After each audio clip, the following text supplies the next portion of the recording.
Ústrednej vojenskej nemocnici pracujem od roku 1996 ako lekár na chirurgickom pracovisku a potom som prešiel na neurochirurgiu, na ktorej pracujem ako lekár, primár a prednosta do súčasnej doby.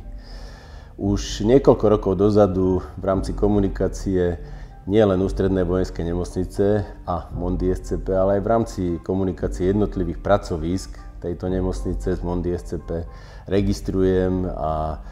zachytávam informácie o tom, ako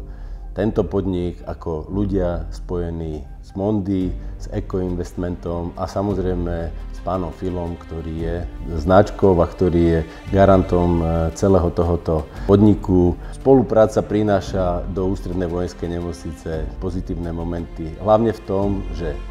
pokiaľ je potrebné reagovať a doniesť nejaké financie a priniesť nejakú novú technológiu, nikdy Mondi SCP nepovedalo nie, vždy dokázalo nájsť dostatok finančných zdrojov, ale hlavne tú ľudskosť, ktorá nemocnici ako takej pomohla posunúť sa vo vybavení.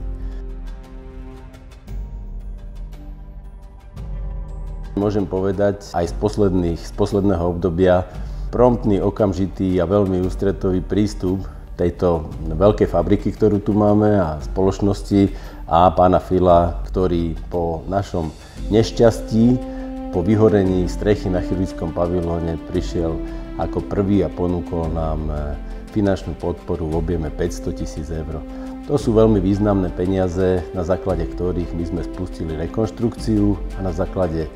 ktorých sa nám pomohlo samozrejme nielen z týchto zdrojov, ale podarilo sa nám aj zo zdrojov Európskej únie a v komunikácii s ďalšími partnermi zahájiť najväčšiu prestavbu a najväčšiu rekonštrukciu našej chirurgickej budovy, našeho chirurgického pavilónu, ktorú mnohí, ako občania, tak aj zamestnanci, aj naši pacienti poznajú. Je dôležité a patrí to sem povedať, že aj počas pandémie, ktorá prišla ako niečo neznáme a ktorá prišla ako jeden veľký otáznik a kedy bola obrovská neistota z toho, čo vlastne to je, kde to je, kam to smeruje, ako to smeruje. Opäť spolupráca Ústrednej vojenskej nemocnice, Mondi SCP, Ekoinvestmentu a pána Fila voči tejto inštitúcii priniesla istotu, že je tu silný partner, je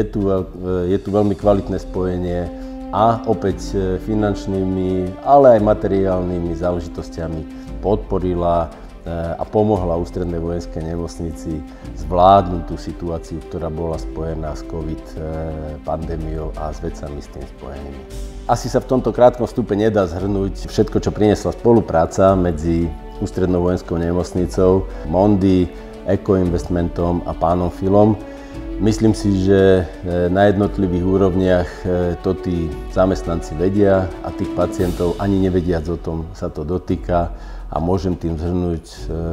celý tento vstup len tým, že ja ako štatutár a ako lekár ďakujem pekne za to, že je ochota, ústretovosť a snaha byť nápomocný.